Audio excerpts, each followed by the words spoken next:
Mazmur pasal 22 ayat 27 sampai 32.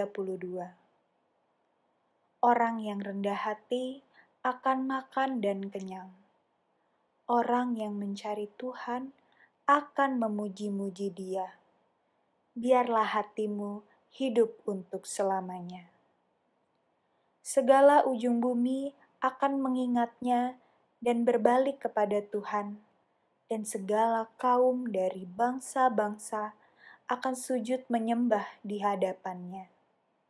Sebab Tuhanlah yang empunya kerajaan, Dialah yang memerintah atas bangsa-bangsa. Ya, kepadanya akan sujud menyembah semua orang sombong di bumi. Di hadapannya akan berlutut semua orang yang turun ke dalam debu, dan orang yang tidak dapat menyambung hidup. Anak-anak cucu akan beribadah kepadanya dan akan menceritakan tentang Tuhan kepada angkatan yang akan datang. Mereka akan memberitakan keadilan-Nya kepada bangsa yang akan lahir nanti, sebab Ia telah melakukannya.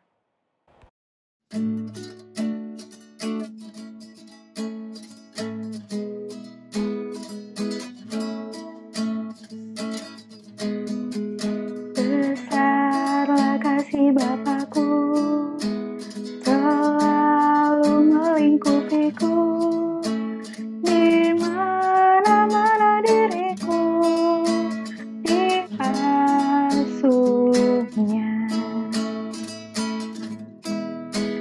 Betapa kasih-Nya besar, tak usah hatiku gentar, ku berbahagia benar diasuhnya.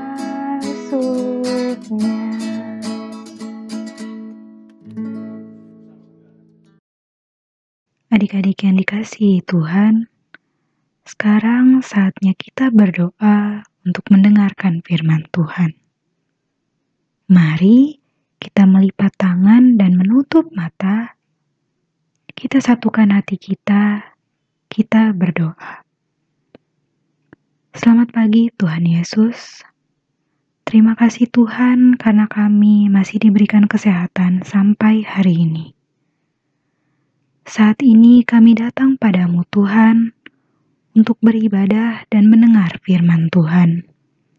Siapkan hati dan pikiran kami supaya kami dapat mendengar dan memahami firman Tuhan dengan baik.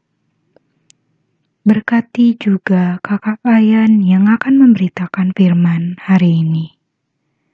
Terima kasih Tuhan, dalam nama-Mu kami berdoa dan mengucapkan syukur. Amin.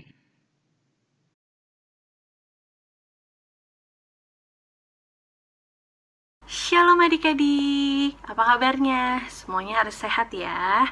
Nah, sebelum kita mendengarkan firman Tuhan, mari kita baca Alkitab terlebih dahulu dari 1 Korintus 4 ayat 6 sampai 13. Adik-adik kita kasih waktu untuk baca terlebih dahulu ya.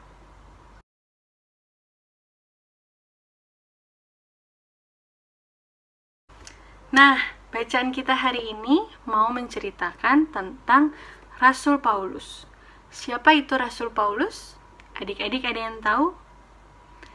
Nah, Rasul Paulus itu adalah salah satu pengikut Tuhan Yesus.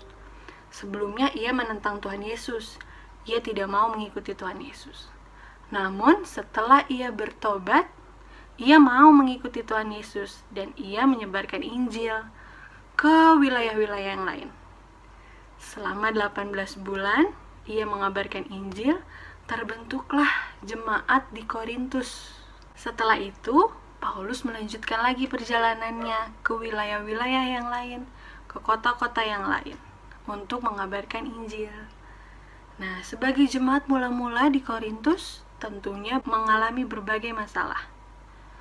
Yang pertama, adanya kelompok yang memegahkan dirinya, yang menyombongkan dirinya, yang merasa hebat lebih daripada yang lain. Lalu ada juga kelompok yang merasa memiliki kuasa yang lebih dari yang lain, memiliki materi yang lebih banyak daripada yang lain, sehingga mereka mengabaikan kelompok-kelompok lain atau orang-orang lain. Nah, selain itu, adik-adik, ada yang pernah lihat gambar ini? Ada yang berteriak Paulus, ada yang berteriak Apolos. Nah, adik-adik, ada yang tahu siapa itu Apolos? Iya, Apolos juga merupakan pengajar, ia juga merupakan penginjil, dan ia sedang melayani di jemaat Korintus. Ia meneruskan pelayanan yang telah dimulai terlebih dahulu oleh Rasul Paulus. Sehingga mereka berdua sama adik-adik. Mereka hamba Kristus, mereka penginjil, dan mereka pengikut Tuhan Yesus. Seharusnya tidak ada yang membanding-bandingkan mereka. Namun, di jemaat Korintus ini terjadi adik-adik. Ada jemaat yang mempertanyakan siapa itu Rasul Paulus. Jabatannya Rasul Paulus dipertanyakan oleh jemaat Korintus. Namun, ada juga yang mendukung Paulus. Sehingga terjadilah ada yang membanding-bandingkan mereka berdua. Ada yang lebih menyukai Paulus, ada juga yang lebih menyukai Apolos. Padahal itu semua tidak boleh adik-adik. Kita tidak boleh membanding-bandingkan orang lain. Mendengar adanya permasalahan di jemaat Korintus, Paulus pun segera menuliskan pesan dan nasihat untuk meluruskan masalah yang ada di jemaat Korintus. Nah, pesan yang ingin disampaikan oleh Paulus kepada jemaat Korintus juga sama dengan pesan yang ingin disampaikan cerita hari ini. Nah, apa saja itu pesannya? Yang pertama adalah apa yang kita miliki saat ini semuanya adalah anugerah dari Tuhan. Semuanya ini milik Tuhan. Jadi, untuk apa kita menyombongkan diri? Untuk apa kita memegahkan diri? Nah, yang kedua adalah kekayaan dan kekuasaan itu tidak berarti di mata Tuhan. Jadi untuk apa kita menghina orang lain atau merendahkan orang lain? Dan yang ketiga adalah setiap hamba Tuhan harus bersikap baik. Jika kita difitnah, jika kita diejek, kita harus tetap sabar. Atau kita harus membalasnya dengan kata-kata kebaikan, bukan dengan kata-kata ejekan yang lain. Dan kita harus mengucap syukur atas semua keadaan. Nah, adik-adik, pesan yang ingin Tuhan sampaikan untuk adik-adik adalah kita harus bersikap rendah hati. Kita tidak boleh sombong, kita tidak boleh menyombongkan diri, dan kita tidak boleh memilih-milih teman.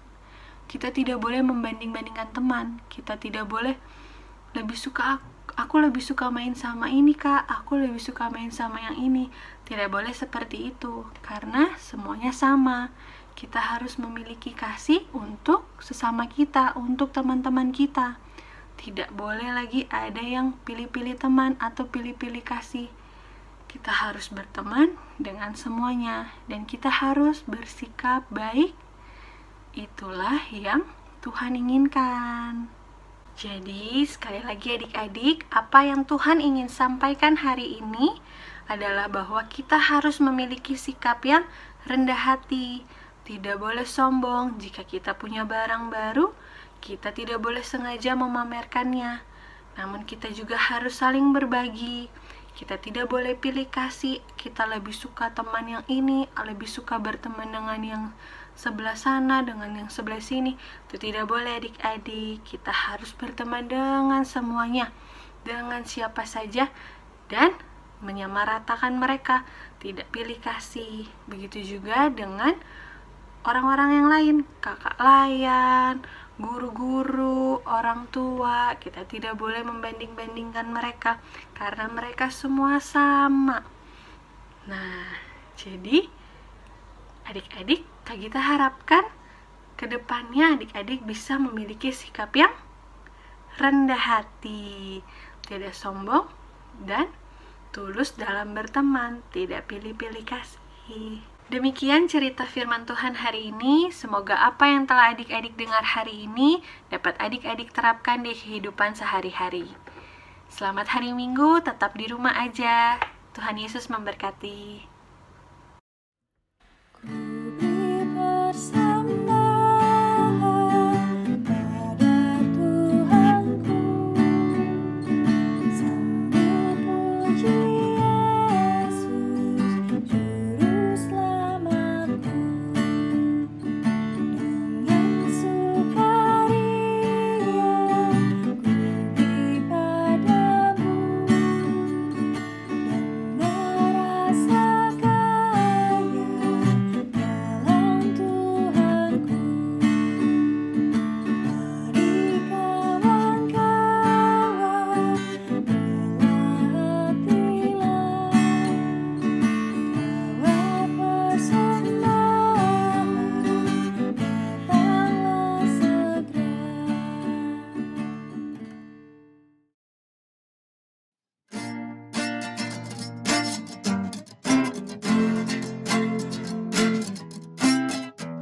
yang hitam atau kuning, rambutnya pun beda, tapi dalam hatinya sama semuanya.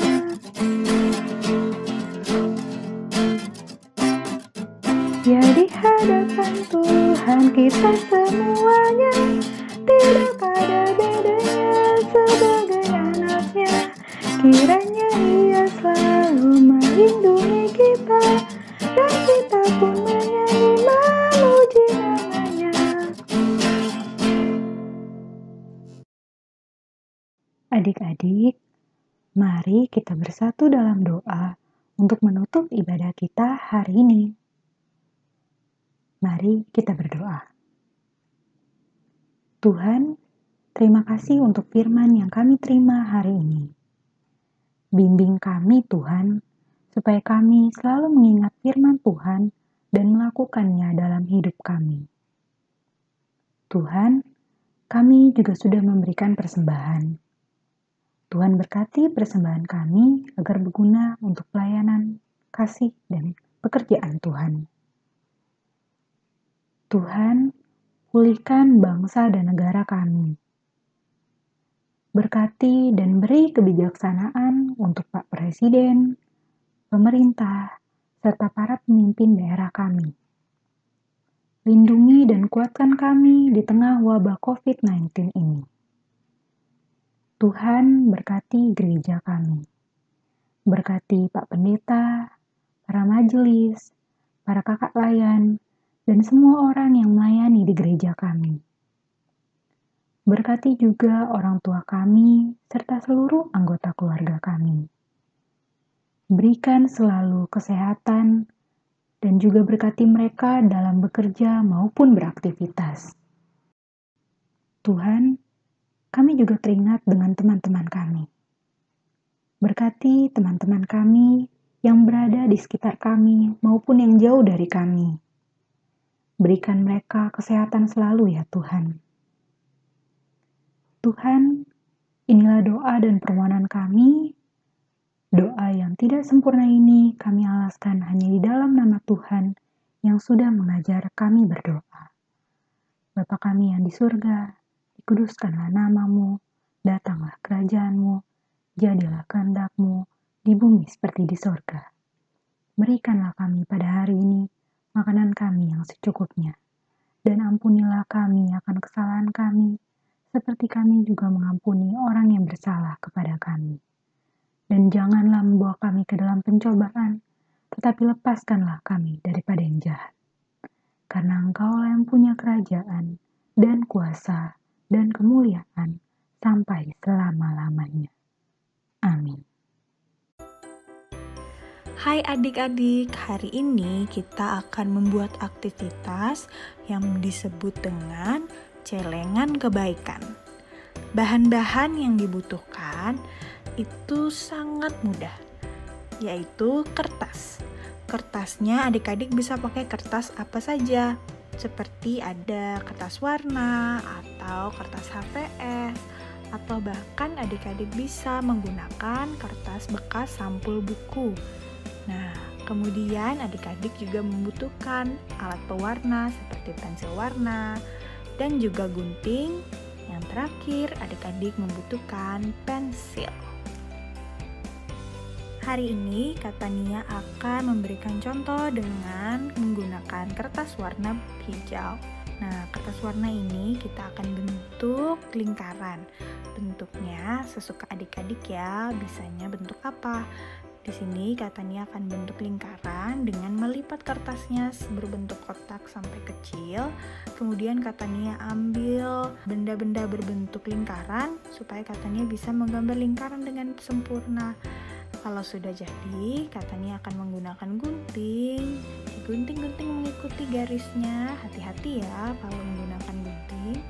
Nah, sudah jadi deh. Ada 4 lingkaran berwarna hijau. Nah, adik-adik bebas ya bentuknya, mau lingkaran, atau bentuk hati, atau bahkan bentuk kotak. Kalau sudah, nanti silakan adik-adik hias bagian depannya menggunakan pensil warna. Bisa digambar apapun bentuk gambar adik-adik. Kalau pakai HVS juga bisa digambar bagian depan dan di bagian sebaliknya. Silakan adik-adik tulis hal-hal baik yang sudah adik-adik lakukan hari ini di rumah. Nah, tulis sebanyak-banyaknya. Jika sudah, nanti diletakkan di wadah atau di celengan atau dimanapun yang bisa digunakan untuk menyimpan kertas-kertas tadi. Nah, nanti kalau sudah, adik-adik setiap hari bisa melihat kembali hal-hal baik yang sudah adik-adik lakukan di celengan kebaikan. Sekian aktivitas hari ini, semoga bisa dilakukan di rumah ya. Ajak mama papa juga untuk membantu adik-adik membuat aktivitas ini. Selamat hari Minggu, Tuhan Yesus memberkati.